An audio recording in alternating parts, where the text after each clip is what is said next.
Welcome back to my dear friends creator data Suman চ্যানেলে স্বাগত। তো আজকে অ্যাসপিরেন্ট বন্ধুরা তোমাদের জন্য একটা নতুন ভিডিও আমি নিয়ে আসলাম। তোমরা নিশ্চয়ই জানো যে আমরা সারা বছর 365 দিন কিন্তু একই রকমভাবে মোটিভেটেড থাকতে পারি। কেন পারি না? তার কারণ কি, আমরা কিন্তু ছোট ছোট টার্গেট নিই না, আমরা কিন্তু বড় টার্গেট নিই। বড় টার্গেট বলতে মনে করো আমি বিসিএস অফিসার, তাহলে আমার টার্গেট কি হয়ে গেল? BCS officer. তাহলে আমি বিসিএস অফিসার হওয়ার জন্য যেগুলো ছোট ছোট টার্গেট আমার নেওয়া প্রয়োজন, যদি আমি সেটা নিতাম তাহলে কিন্তু আমরা কিন্তু এই যে ডিমোটিভেট হওয়ার যে কথাটা আমরা বলি, মোটিভেট আর ডিমোটিভেট, এটা কিন্তু আমরা হতাম না। কিরকম? আমরা যদি প্রথমে যদি আমরা একটা যে রুটিন বানিয়ে নিই যে আমার ডব্লিউবিসিএস অফিসার, আমি ওপরে লিখে রাখলাম ডব্লিউবিসিএস অফিসার। এবার এটা হওয়ার জন্য কি কি প্রসেস দরকার, কি কি সিঁড়ি আমাকে আমাকে উঠতে হবে, তাহলে আমাদের কিন্তু এই যে মোটিভেট আর ডিমোটিভেট ব্যাপারটা আমাদের কিন্তু মাথায় আসছে। তো এখানে বলি, মনে করো আমি যখন শুরু করব তাহলে আমার ফার্স্ট স্টেজে কি থাকবে? আমাকে প্রথম সিলেবাস জানতে হবে, এর ক্রাইটেরিয়াগুলো জানতে হবে, কি কি কোয়ালিফিকেশন লাগবে, কি কি সিলেবাস লাগবে, কি বয়স দরকার, কোন কোন সাবজেক্ট পড়তে হবে, কি কি পরীক্ষার প্যাটার্ন আছে। তাহলে আমরা যে মোটিভেটেড ডিমোটিভেটের কথা বলছি না, এটা কিন্তু আমাদের মাথায় আসতো না। এবার যদি বলি যে তাহলে আমি এটা সুন্দর করে ছক তৈরি করে নিলাম, কি আমাকে 8টা সাবজেক্ট পিলির জন্য পড়তে হবে, মেন্সের জন্য আমাকে 8টা সাবজেক্ট পড়তে হবে, কি 10টা সাবজেক্ট পড়তে হবে। তাহলে আমি প্রথম থেকেই আমি রুটিনটা তৈরি করে নিলাম একদম সেই স্টাইলে, যে আমাকে প্রথম Bangla compulsory paper, English compulsory paper, history, ancient history, medieval history, modern history, জিওগ্রাফির সাথে সাথে আমাদের West Bengal geography, Indian polity, economy, তারপরে আমি করলাম অ্যারিথমেটিক, রিজনিং, তারপরে করলাম আমাদের কারেন্ট অ্যাফেয়ার্স। এই যে ছোট ছোট ছোট ছোট পার্টগুলো যে আমি ভাগ করলাম না, এর সাথে সাথে কিন্তু আরও আছে, যেমন environment, science and technology, general সায়েন্সের মধ্যে কি কি আছে? Physics, chemistry, biology. তাহলে বলো, এই যে এতগুলো সাবজেক্ট তোমার কাছে আছে, তাহলে তোমার কি সত্যি, তোমার কি দিনের মধ্যে তুমি যতটুকু পড়ো না কেন, 1 ঘন্টা হোক, 2 ঘন্টা হোক বা 5 ঘন্টা হোক, তাহলে কি তোমার কি একবারও মনে হবে না যে আমি এই সাবজেক্টটা এখন ভালো লাগছে না, তাহলে ওই সাবজেক্টটা একটু পড়বো? মনে হবে না? তোমরা বলো অ্যাসপিরেন্ট বন্ধুরা, তোমাদের কি দিনের মধ্যে কোনো টাইমে মনে হয় না যে আমি একটু আজকে বাংলাটা একটু পড়ে দেখি? বাংলা তো আমাকে প্রচুর গল্প, উপন্যাস, প্রচুর মানে সাহিত্য বিষয়ে যে রচনাগুলো আছে সেগুলো পড়লেও তো আমাদের তো সময়টা কাটে, মনটাও তো ফ্রেশ হয়। তারপর ধরো তুমি ইংরেজিতে কত কিছু আছে, গ্রামাটিক্যাল পার্ট আছে, তোমার রিটেন পার্ট আছে, রাইটিং স্কিলের বিভিন্ন। তাহলে আমাদের কি একটা টাইমেও কি মনে হয় না যে আমি এটা পড়ি? তোমরা কি বলো? এবার যদি তোমরা বলো যে না আমার বাংলাও পড়তে ভালো লাগছে না, ইংরেজিও পড়তে ভালো লাগছে না, মানে ছেড়ে দিলাম, তাহলে আমি অঙ্ক করি, অ্যারিথমেটিক পার্টটা করি, পাটিগণিতের পার্টটা করি। ঠিক আছে, পাটিগণিত আমার পার্টটা ওই সব সাবজেক্ট মানে পাটিগণিতের সমস্ত যে সিলেবাস আমার ভালো লাগছে না, তাহলে রিজনিং করি। রিজনিং পার্টটাও তো ভালো, এটা তো আকর্ষণীয়।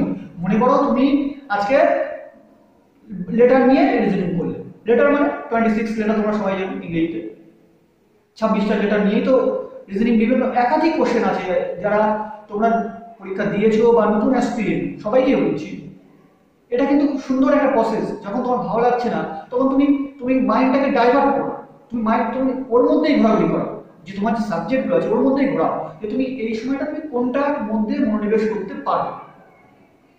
তাহলে দেখবে না সমস্ত কিছু একদম ইজি হয়ে যাবে। এই যে বলছো মোটিভেট ডিমোটিভেট, হ্যাঁ আমাদেরও মোটিভেট ডিমোটিভেট হয়, আমরাও তো হই।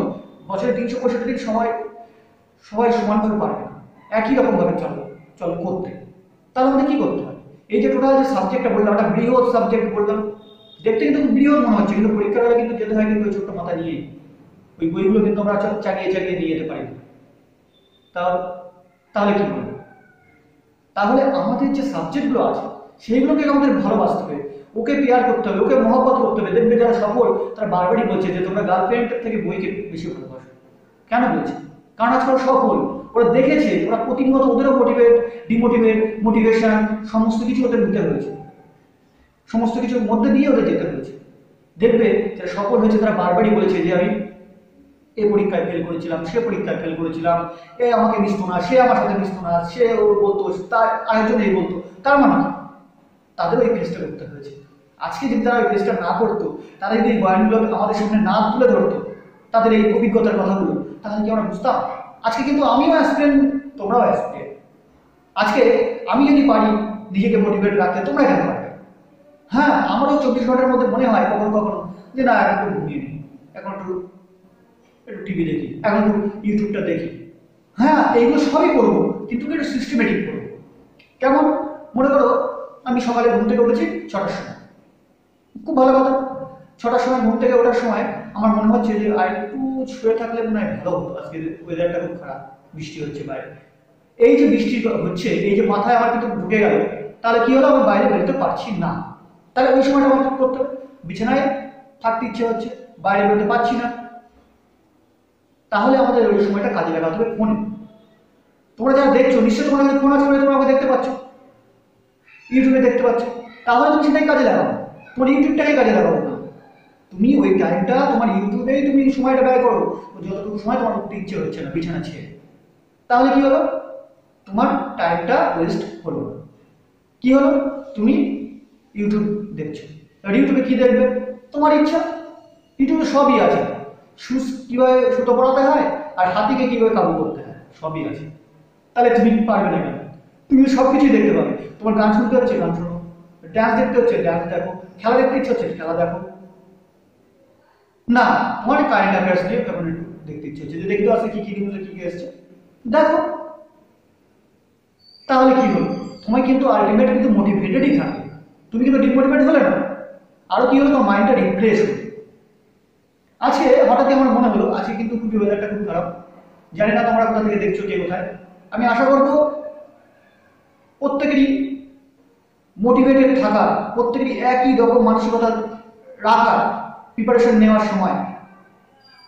যেটা আমার ক্ষেত্রে হয়েছে সেটা যেন তোমাদের ক্ষেত্রে না হয়, যেটা আমি ফেস করেছি যেটা তোমাদের ফেস করতে না হয়। আমি সেই জন্যই তোমাদেরকে আজকে এই ভিডিওটা প্রোভাইড করার জন্য আমি করছি।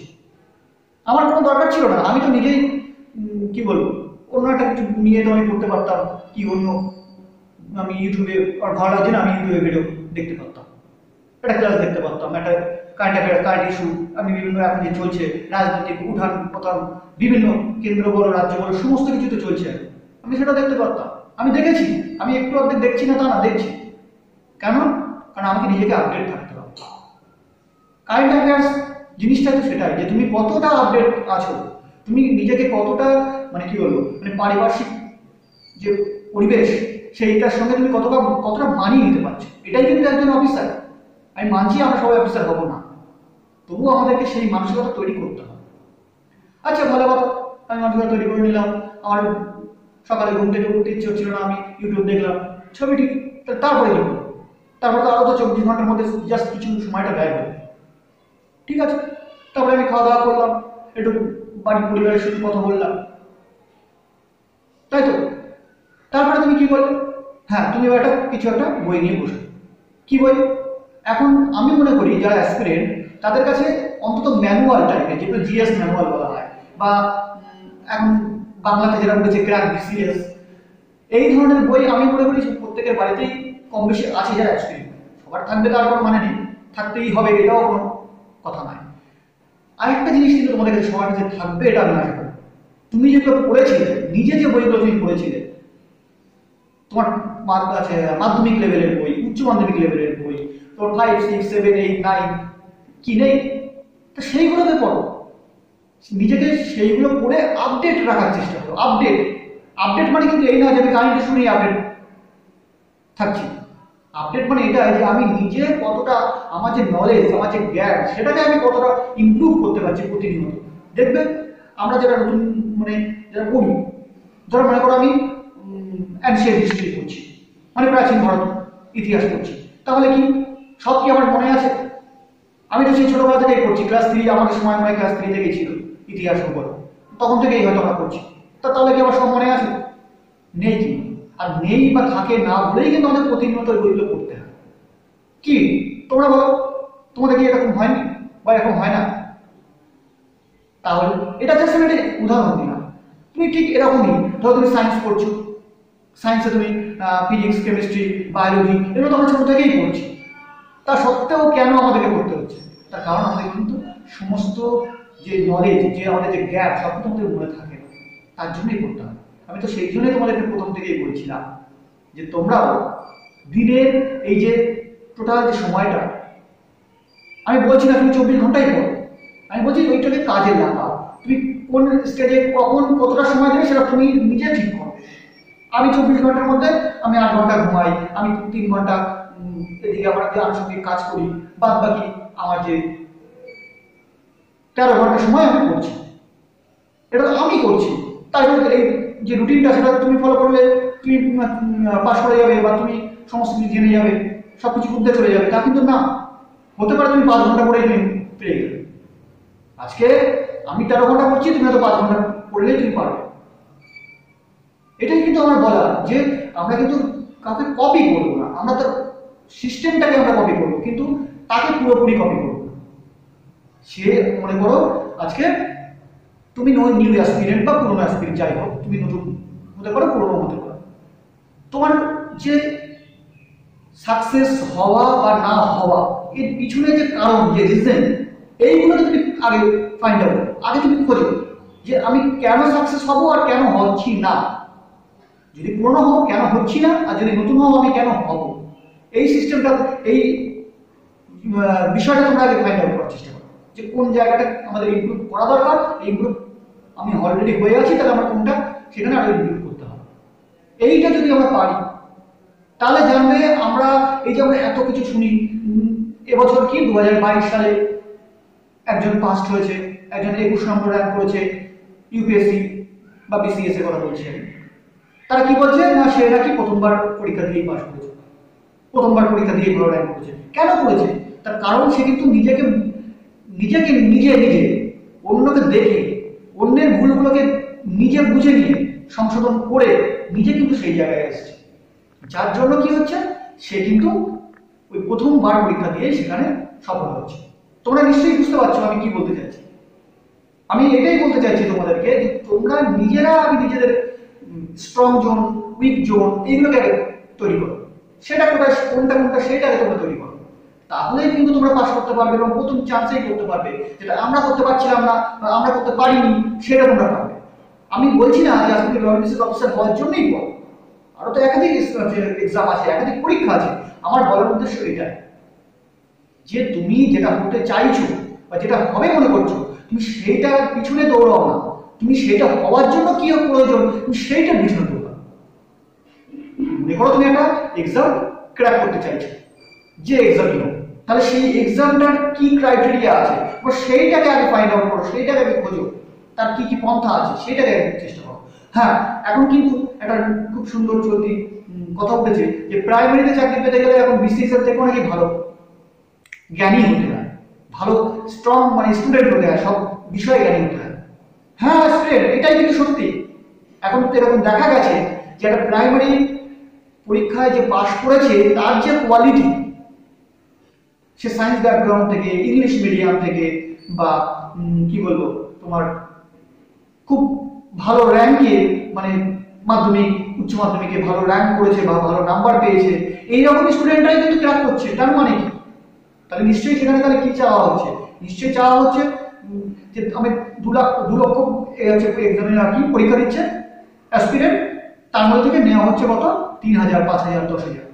তাহলে বুঝতে পারছো যে এই এতগুলো বাদ যাচ্ছে, কিন্তু এরা বাদ যাচ্ছে কেন সেটা বুঝতে হবে। যে তাহলে কতগুলো বাদ যাচ্ছে, মানে যারা খুবই ভালো, যারা মেরিটের দিক দিয়ে ভালো, যারা নিজেদের কি বলবো নলেজের দিক দিয়ে তারা খুবই ভালো জায়গায় আছে, তারা নিজেদেরকে নারিশ করেছে, যেটাকে বলে, যেটা বলে না যে একটা যখন আমরা চাষি যখন বলে যে একটা ফল উৎপাদন করতে গেলে আগে বীজটাকে ভালো করে সংশোধন করতে হয়, বীজটাকে আগে ভালো করে শোধন করে দিতে হয়। তাহলে বীজটা শোধন করে নিয়ে, মাটিটাকে শোধন করে নিয়ে, তখন বীজটা বসালাম, সেটা ছোট চারা হলো, সেই চারাটাকে বড় করলাম, জল রোদ্দুর আসলো, সার দিলাম, সমস্ত কিছু দিয়ে তাকে কি বলবো, একটা বাচ্চাকে পালন করার মতন করে তাকে পালন করলো, করে সেটাকে ফুল দিল, তার যাতে ফুলটাকে অ্যাটাক না করে কীটনাশক প্রয়োগ করা হলো, তাকে বাঁচালো, তারপরে একটা শেফগার্ড পেল। তাহলে বুঝতে পারছো কতটা প্রসেস মধ্যে দিয়ে কিন্তু সেখানে সে পৌঁছাচ্ছে। তাহলে এইটাই আমার বলার উদ্দেশ্য, সে তুমি যে পরীক্ষায় দাও না কেন, তুমি প্রাইমারি পরীক্ষা দাও, তুমি পুলিশের জন্য পরীক্ষা দাও, তুমি বিসিএস এর জন্য পরীক্ষা দাও, তুমি পোস্ট অফিসের জন্য পরীক্ষা দাও, রেলের জন্য পরীক্ষা দাও, সিজিএল পরীক্ষা দাও, এসএসসি পরীক্ষা দাও, তুমি যাই দাও না কেন, আগে আমাকে বুঝতে হবে যে সেইটার জন্য আমাদেরকে কি কি ধাপ পার করতে হবে। এই ধাপগুলোকে তুমি আগে ফাইন্ড আউট করো, আর সেইগুলোকে ছোট ছোট ছোট করে লিখে নাও। আমি আজকে বলছি তোমার লিখে নাও, কোনো কিছু মনে থাকে না। আজকে তুমি যেটা মনে করবে পরের দিন তুমি সেটা ভুলে যাবে, কারণ তুমি প্রতিনিয়ত তোমার মধ্যে ইনক্লুড হচ্ছে নতুন নতুন বিষয়, নতুন নতুন সাবজেক্ট, নতুন নতুন দৃশ্য। তো দেখতেই তো পাচ্ছ এই মাথাটা আমাদের ছোট মাথা। আমি কিন্তু এটা দেখলাম তোমাদের এই জন্যই যে আমার মাথাটা কতটুকু ছোট, এই জন্যই কিন্তু দেখলাম। তাহলে এই ছোট মাথা সবারই কিন্তু ছোট মাথা, কারণ কিন্তু মাথা এমন বড় নয়, সেই ছোট মাথার মধ্যেই সবগুলোকে নিয়ে আসতে হবে। তোমরা কিছু মনে করো না, আমি যেটা বলতে চাইছিলাম যে এই ছোট ছোট লক্ষ্যগুলোকে তোমরা আগে স্থির করো, তবেই দেখবে তুমি একদিন এই বড় যে বৃহৎ যে পাহাড়, ওই যে হিমালয়ের পাহাড় কিন্তু তুমি একদিন ঠিক পৌঁছাবে। এই ছোট ছোট ধাপগুলোকে যদি তুমি পার করতে পারো। আমি একবারে কিন্তু হিমালয় পাহাড় করতে পারবো না, সে যেই হয়, সে যেই হোক না কেন, সে ছেলে হোক, মেয়ে হোক, বৃদ্ধ হোক, বা কচি হোক, বা মাঝ বয়সী হোক, কেউই একই চান্সে কিন্তু ওই হিমালয় পাহাড়ে উঠতে পারেনি আজ পর্যন্ত, আর পারবেও। এটাই নিয়ম, এটাই সিস্টেম, এটাই কিন্তু তোমাকে কি বলবো, তোমাকে কিন্তু শারীরিক যে তোমার কন্ডিশন, তুমি পাহাড়ি হও আর আদিবাসী তুমি মরুভূমির লোক হও, আর তুমি সমুদ্রের লোক হও, সমুদ্র অঞ্চল, কেউ কিন্তু একই চান্সে কিন্তু ওই পাহাড়ে কিন্তু চড়াই করতে পারবে, তাকে ধাপে ধাপে করতে হবে। তো আমার এইটাই বলার ছিল যে মোটিভেটেড আমরা কিভাবে হবো আর ডিমোটিভেটেড আমরা কেন হই, এই উদ্দেশ্য বলার এটাই। আমরা ডিমোটিভেট আমরা এইটাই হই যে আমরা বড় লক্ষ্যটাকে আগে সামনে নিই, তার জন্য যে ছোট ছোট লক্ষ্যগুলো নেওয়া উচিত সেইগুলো আমরা দেখি না, তার জন্যই আমরা ডিমোটিভেট হই। তাহলে তোমরা, আমি আশা করি তোমরা নিশ্চয়ই বুঝতে পেরেছো আমার এই এতগুলো কথা বলার উদ্দেশ্যটা কি, যে মোটিভেট কেন হচ্ছি আর ডিমোটিভেট কেন হচ্ছি। এই জন্যই আমাদের মোটিভেট থাকতে হবে, যে ডিমোটিভেট বিষয়টা যেন আমাদের মধ্যে না থাকে। এই জন্যই আমাদেরকে মানে মনের জোর, মানসিক দৃঢ়তা তৈরি করতে হবে। আজকে আমি এখানে বলছি মানে আমার কি কোনো খামতি নেই? আমারও খামতি আছে। আজকে আমি হয়তো এই সাবজেক্টে একটু দুর্বল, ওই সাবজেক্টটা একটু বেশি দুর্বল, এটা আমি একটু বেশি স্ট্রং। এমন হয় দেখবে যেটা তুমি খুব ভালো করো না, সেটাই দেখবে তুমি বারবারই তোমার ইচ্ছা যে আমি এটাই করি। কেন? কারণ আমাদের মাথাটা কিন্তু সেটাই চায়, আমাদের ব্রেন, আমাদের মন আমাদের কিন্তু সেটাই বলে, আমাদের মনটাও সেটাই বলে, কি বলে যে না ওটাই পারছি, ওটা ভালো লাগছে, মানে ওটাই করি। যেমন দেখবে খুব সুন্দর যদি একটা পাশ দিয়ে, মানে কিছু মনে করো না, আমি বলছি যে একটা মেয়ে, সুন্দর একটা মেয়ে বা সুন্দর যাই কিছু সুন্দর জিনিস তোমার পাশ দিয়ে যাচ্ছে বা তোমার সামনে আছে, তোমার কিন্তু মন কিন্তু তুমি না চাইলেও তার দিকে আকৃষ্ট হবেই হবে। এটা কিন্তু মনোযোগের একটা নির্ধারণ, আমরা কিন্তু এটা জানি, যারা আমরা এদিক ওদিক এই প্রিপারেশনের মধ্যে আছে তারা জানি এটা হবেই হবে। তো সেই জন্যই বলছি, তোমরা একটা লক্ষ্য তোমার ঠিক করছো ঠিকই, যে আমি ওই পরীক্ষাটা আমি ক্র্যাক করবো, কিন্তু তার জন্য ছোট ছোট যে লক্ষ্যগুলো সেইগুলোকে তোমরা স্থির করো, আজকেই করো, এখনই করো, এবং লিখে করো। আমি বলবো তোমার লিখে করো। তাহলে কি হয়, ওই লিখে করলে কি আমাদের মাইন্ড ম্যাপিং হয়ে যায়, মানে আমাদের মনের মধ্যে ওটা ম্যাপটা তৈরি হয়ে যায় যে আমি এটা করেছিলাম, ধাপ ধাপ করে পরিষ্কার হয়ে যায়। তো বন্ধুরা, জানি না তোমাদেরকে আমি কতটুকু মোটিভেট করতে পারলাম আমার এই ভিডিওর মধ্যে দিয়ে। যদি একজনের উপকার হয়, আমি নিজেকে সত্যি যে মানে কি ধন্য মনে করবো।